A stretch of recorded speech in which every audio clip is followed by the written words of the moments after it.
આણંદ જિલ્લાના ઓડ શહેરમાં વૃક્ષારોપણનો કાર્યક્રમ યોજાયો.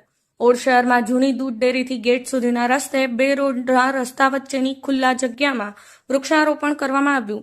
ઓડ શહેરના યુવાનો દ્વારા વૃક્ષારોપણ કાર્યક્રમ રાખવામાં આવેલ હતો. પર્યાવરણ બચાવો અભિયાન અંતર્ગત સેવાભાવી યુવાનો દ્વારા સુંદર વૃક્ષારોપણ કાર્યક્રમનું આયોજન કરવામાં આવ્યું. વૃક્ષો આપણને અનેક રીતે ઉપયોગી છે. વૃક્ષો પૃથ્વીના ફેફસા છે. તેઓ કાર્બન ડાયોક્સાઇડને શોષી લે છે, ઓક્સિજન ઉત્પન્ન કરે છે.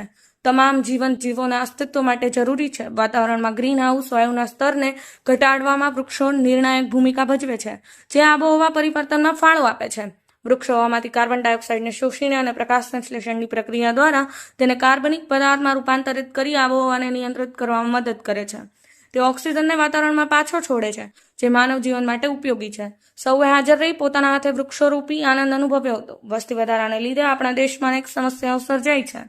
માનવ જીવન ભયમાં મુકાઈ ગયું છે.